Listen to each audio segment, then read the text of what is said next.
एमाले में ओली के निर्णय, महासचिव बाहेक सब पदाधिकारी खारेज। घर में महाधिवेशन, ओली की कदम बाद माधव नेपाल समूह के बुलैलक स्थायी कमेटी के आकस्मिक बैठक।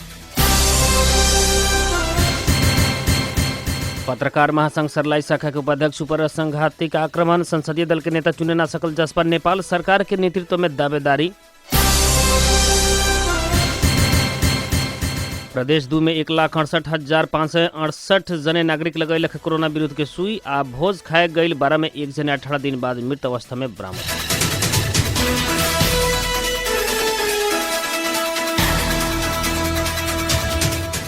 नमस्कार। 12 जिला के सिमरौनगढ़ में रहल रेडियो बादल 89 मेगाहर्ट्ज तथा इंटरनेट ऑनलाइन की www.radiobadal.com। ऐसे ही हमारे पात्र पर दुनिया भर के साथ प्रसारण हो रहा। बादल खबर में स्वागत करते हैं हम नूर आलम बादशाह। अब खबर विस्तार में। नेकपा एमाले के केंद्रीय कमेटी बैठक से अध्यक्ष आ महासचिव बाहेक के सभे पद खारिज कैले बाटे। आज बैठल केंद्रीय समिति के बैठक से अघन 2 गते से 6 गते तक महाधिवेशन करे के निर्णय समेत कैले बाटे। अध्यक्ष समेत रहल प्रधानमंत्री केपी शर्मा ओली खुद पक्षीय नेता संगे आज बालुवाटार में छलफल करके महाधिवेशन के मिति तय कैले बानी। ओली पक्ष के केंद्रीय समिति के भेला से पूर्व माओवादी केंद्र में रहल ओली तरफ खुलल 23 जने के केंद्रीय सदस्य में मनोनीत कैले बाटे। बैठक से पूर्व माओवादी केंद्र के पक्ष के 23 जने के केंद्रीय समिति में नियुक्त कैले स्थायी समिति सदस्य सुवास नेमांग जानकारी देनी। ओली सरकार में गृह मंत्री रहल राम बहादुर थापा सहित टोप बहादुर राय माझी, मनी थापा, प्रभु शाह, गौरी शंकर चौधरी, ज्वाला शाह लगायत नेता सब माओवादी केंद्र में न लौटे के ओली पक्ष में ही रह के निर्णय कैले रहनी। बैठक से माओवादी केंद्र से आयल राम बहादुर थापा बादल के बागमती प्रदेश के इंचार्ज तोकले बाटे। ऐसे ही विदेश विभाग प्रमुख राजन भट्टराई के नियुक्त कैले बाटे। उक्त विभाग में पहले माधव कुमार नेपाल रहनी। ऐसे ही सुदूर पश्चिम प्रदेश इंचार्ज में भीम रावल के हटा के लेखराज भट्ट के जिम्मेवारी देहल गई बाटे। कर्णाली प्रदेश इंचार्ज में युवराज गेवाली के हटा के यम लाल कड़ेल के तोकल गई बाटे। बागमती प्रदेश इंचार्ज में नेपाल पक्ष के अष्टलक्ष्मी साके के हटा के ईश्वर पोखरेल के जिम्मेवारी दिहल गई बाटे। तब प्रदेश 1 में भीम आचार्य के हटा के सुभाष नेमांग के जिम्मेवारी दिहल गई बाटे। बैठक से पार्टी के प्रवक्ता में प्रदीप गेवाली के तोकले बाटे। माधव नेपाल तथा झलनाथ खनाल लगायत के नेता सबके जानकारी ही न देके उक्त निर्णय भइल सूरत के कहना रहल बाटे। सर्वोच्च अदालत से फैसला बाद एमाले समाप्त भइल बेरिया वरिष्ठ नेता माधव कुमार नेपाल एमाले में ही लौटला पर भी ओली उ लोग संगे छलफल कैले नहीं। ओली से खुद पक्षीय केंद्रीय सदस्य सबके बैठक रख के नेता नेपाल पक्ष के नेता सबके जिम्मेवारी छीनल गई बा।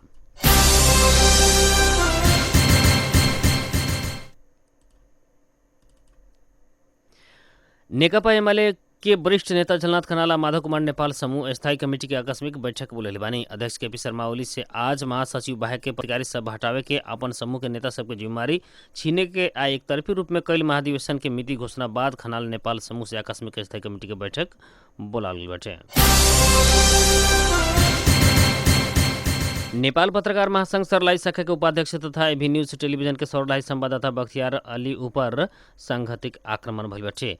काल संझिया आक्रमण में पड़ल उपाध्यक्ष अली के शरीर भीतर नीलडाम तथा चोट लागल नेपाल पत्रकार महासंघ सर्लाही शाखा जानकारी दिले बाटे। उनका ऊपर मलंगवा नगरपालिका 10 स्थित अपने घर में आक्रमण भइल बाटे। आक्रमण के कारण अली के मुड़ से लेके गोड़ तक के चोट लागल बाटे। वहाँ के गंभीर घायल भइल सर्लाही प्रहरी जानकारी दिले बाटे।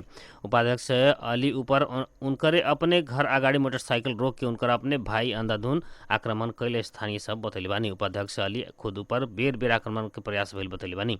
वहाँ के शारीरिक के विभिन्न भाग में दर्जन से ज्यादा टाँका लगावल गई परिवारजन बतैले बाटे। उनका छोट भाई आक्रमण कैल आ उनकर आपराधिक गतिविधि के रहला के साथे लागू पदार्थ प्रयोगकर्ता रहल समेत उनकर परिवार सब जानकारी दिल बाटे।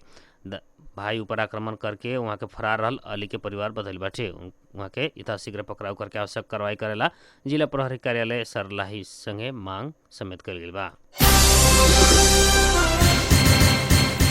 कोरोना विरुद्ध के दूसरा चरण के सुई अभियान अंतर्गत प्रदेश 2 में अभी तक 1.5 लाख से ज्यादा ज्येष्ठ नागरिक लोग इंजेक्शन ले बानी। अभी तक 1,68,568 जने सुई लगावल स्वास्थ्य निर्देशनालय प्रदेश 2 के निमित्त निर्देशक डॉक्टर विजय कुमार झा जानकारी दिले बानी। जौना में सबसे ज्यादा धनुषा के ज्येष्ठ नागरिक के लगेले बानी। ऐसे ही धनुषा में 20,613 जने, 12 में 28,600 जने, सरलाही में 27,885 जने, महोत्तरी में 24,555 जने, सिरहा में 18,608 जने, रौतहट में 14,959 जने, सप्तरी में 13,848 जने, पारसा में 10,197 जने सुई लगावल निमित्त निर्देशक झा बतैले बानी।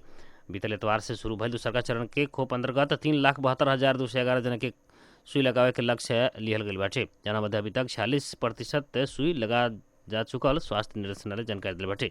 प्रदेश में पहले चरण में 34,804 जने सुई लगा चुकल बा। जनता समाजवादी पार्टी जसपा नेपाल संसदीय दल के नेता चयन कर सकल नइखे। आज बैठल संसदीय दल के बैठक से दल के नेता चयन करे के अपेक्षा कैला पर भी आंतरिक विवाद के कारण उक्त विषय के थाती रखल गई बतावल गई बाटे। नया सत्ता समीकरण के खातिर निर्णायक भूमिका निर्वाह करे के स्थान में रहल जसपा नेपाल अभी तक अपने संसदीय दल के नेता चयन करे सकल नइखे। संसदीय दल के नेता के खातिर महंत ठाकुर उपेंद्र यादव, राजेंद्र महतो, डॉक्टर बाबूराम भट्टराई आकांक्षी बानी। बैठक में संसदीय दल के विधान समेत प्रस्तुत भइल बाटे। विधान अध्ययन करके दूसरका बैठक में एकरा के पारित करे के जनावल गई बाटे। जसपा नेपाल से विकसित राजनीतिक परिस्थिति के बारे में दल संगे छलफल के खातिर निरंतरता देवे के भइल बाटे। संसदीय दल के बैठक से दल संघ के छलफल के निरंतरता देवे के निर्णय कइले बाटे। उक्त पार्टी के नेता राजेंद्र श्रेष्ठ के अनुसार जसपा नेपाल आज ही नेपाली कांग्रेस से संगे छलफल कइले बाटे। कांग्रेस सभापति शेरबहादुर देउवा संगे छलफल कइले बाटे। जौना में नेता महंत ठाकुर, उपेंद्र यादव और डॉक्टर बाबूराम भट्टराई बूढ़ा नीलकंठ में गइल रहने। बैठक बाद नेता राजकिशोर यादव विगत से अपने दल के सत्ता के खातिर प्रयोग भइल आरोप लागल बतावत अब नेतृत्व करेला तैयार रहल बतानी। अब कांग्रेस से एमआईएल संगे जसपा के नेतृत्व में सरकार बनावे के प्रस्ताव करे के उनकर कहना रहल बाटे। लेकिन जसपा के महंत ठाकुर समूह केपी ओली नेतृत्व के सरकार में जाए के खोज रहल बताल गइल बाटे। जसपा में ओली सरकार में जाए के आ कैसे जाए के बारे विषय में विवाद रहत आइल बाटे। शिक्षा विज्ञान तथा प्रविधि मंत्री कृष्ण गोपाल श्रेष्ठ मतपत्र छपाई के खातिर मशीन तैयारी हालत में राखेला निर्देशन दिले बानी। जनक शिक्षा सामग्री संस्थान के लिमिटेड के निरीक्षण भ्रमण के क्रम में मंत्री श्रेष्ठ केंद्र के अधिकारी सबके उक्त निर्देशन दिले बानी। अब निर्वाचन करे के समय आयल बाटे, अपने लोगन तैयारी रही कह के मंत्रालय के सचिव एवं केंद्र के उपाध्यक्ष अध्यक्ष राम प्रसाद थपलिया, केंद्र के प्रबंध संचालक अनिल झा लगायत पदाधिकारी सबके निर्देशन देवे के क्रम में मंत्री श्रेष्ठ इस सब कहने की सब मशीन दुरुस्त रखल जाओ। सरकार निर्वाचन आयोग के निर्देशन दिले बाटे। आयोग से जनक के निर्देशन देला लगते जल्दी छपाई शुरू होगी। निर्वाचन आयोग में रहल मशीन सब भी तत्काल ले आवे के व्यवस्था मिलावेला समय निर्देशन दिल गल बाटे। इससे पहले सरकार से बैसाख 17-27 गते निर्वाचन तैयारी कैला पर आयोग के प्रमुख निर्वाचन आयुक्त के सहित के टोली केंद्र में पहुंच के निर्देशन दिल रहे।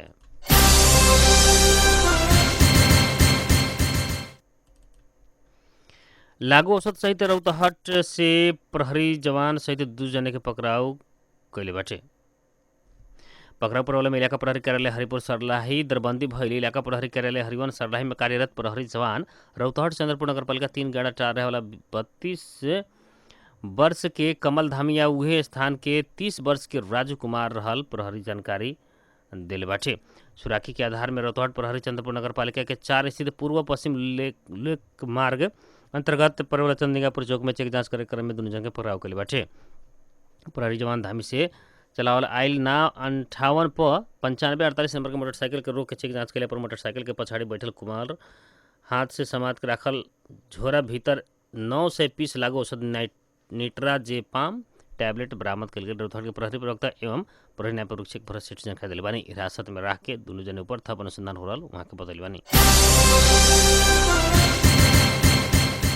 बैतडी के दोगडा केदार गांव पालिका 7 चढ़े पानी के भागरथी भट्ट के बलात्कार बाद हत्या कैल अभियोग लागल दिनेश भट्ट के पूर्व पक्ष खातिर डोटी बाल सुधार गृह में पहुंचाल गई बाटे। जिला प्रहरी कार्यालय प्रहरी निरीक्षक कांतिराज जोशी के अनुसार उनका के काल बाल सुधार गृह पहुंचाल गई बाटे। जिला अदालत बैतडी से 16 वर्ष उम्र भइला के कारण दिनेश के पूर्व पक्ष के खातिर सुधार गृह में राखे आदेश दिला संगे उनका के डोटी के सिलगड़ी में रहल सुधार गृह में रखल गई बाटे। बैतडी के दोगडा केदार गाँव पालिका 7 चढ़े पानी स्थित सनातन धर्म मावी में कक्षा 12 में पढ़े वाला भागरथी के उहे विद्यालय में पढ़े वाला दिनेश ऊपर बलात्कार बाद हत्या कैल अभियोग लागल बाटे। भागरथी के लाश बीतल माघ 23 गते चढ़े पानी के ही खोचलेक के चढ़े पानी ग्रामीण सड़क के लवलेक के जंगल में मिलल रहे। उनका के कारावास सजाए कह के अदालत से अभी तक ना तो कल प्रहरी जनल बाटे। सशस्त्र प्रहरी के गश्ती टोली से सुनसरी के बारात क्षेत्र नगरपालिका 2 से भरुआ बंदूक सहित एक युवक के पकड़ाव कैले बाटे। काल दोपहरिया उदयपुर के बेलका नगरपालिका 9 के 22 वर्षीय सुमन राय के भरुआ बंदूक सहित पकड़ाव कल गए बाटे। सशस्त्र प्रहरी के सुरक्षा बेस कैंप चतरा के सशस्त्र प्रहरी निरीक्षक जस बहादुर राय के कमांड में खटल टोली से उनका के पकड़ाव कल बाटे। बंदूक सहित मिलल राय के आवश्यक कार्रवाई के खातिर इलाका प्रहरी कार्यालय चतरा बुझाल गए सशस्त्र प्रहरी जानकारी दिले बा। 12 में जीतपुर सिमरा उप महानगरपालिका 10 के 14 वर्षीय शहीद हुसैन अंसारी घर से भुलाइल 18 दिन बाद मृत मिलल बानी। उनकर लाश सड़ल अवस्था में मिलल बाटे। फागुन 11 गते गांव में विवाह भोज खाए गए शहीद के लाश आज सवेरे गांव में ही उदो के करिया छाई में गाड़ल अवस्था में मिलल। जिला प्रहरी कार्यालय 12 के डीएसपी गौतम मिश्र जानकारी दिले बानी। परिवार के सदस्य लाश शहीद के भइले दावी कैले बाटे, लेकिन प्रहरी सब सड़ चुकला से पहचान होके ना सकल बतैले बाटे। शहीद के मामा तथा जीतपुर सिमरा 23 वार्ड सदस्य कैमुद्दीन अंसारी पैंट गंजी आ अन्य सामान देखला पर सब शहीद के भइल बतानी। प्रहरी कपड़ा चप्पल से सब शहीद के हो सके के अनुमान कैला पर भी थप अनुसंधान न भइले तक कुछ भी ना कहल जा सकत कह के बतैले बाटे। थप अनुसंधान के खातिर कुत्ता प्रयोग कल गई भी बताल गई बाटे। शहीद परवानीपुर स्थित ज्ञान सागर बोर्डिंग स्कूल में कक्षा 7 में पढ़त रहनी। उनकर खोजी के खातिर परिवार से 12 परसा रोतवाटा चितवन प्रहरी के जानकारी करेले रहे। सवेरे खेत में काम करे जाए के क्रम में स्थानीय महिला से लाश देख के गाँव के लोग के खबर कैले रहली। अब मौसम संबंधी जानकारी रेडियो बादल 89 मेगाहर्ट्ज द्वारा मापन कैल गेल अनुसार सिमरौनगढ़ लगात आसपास के क्षेत्र के भी के न्यूनतम तापक्रम 30 डिग्री सेल्सियस रहल बा। ऐसे आज सवेरे 27 दोपहर 37 डिग्री सेल्सियस रहल रहा। आज रात में 21 डिग्री सेल्सियस तापक्रम रहकर मान कैल गेल बा। ऐसे आज सवेरे 6:18 में बेर गोला तो संझिया 6:12 में बेर डूबल बा।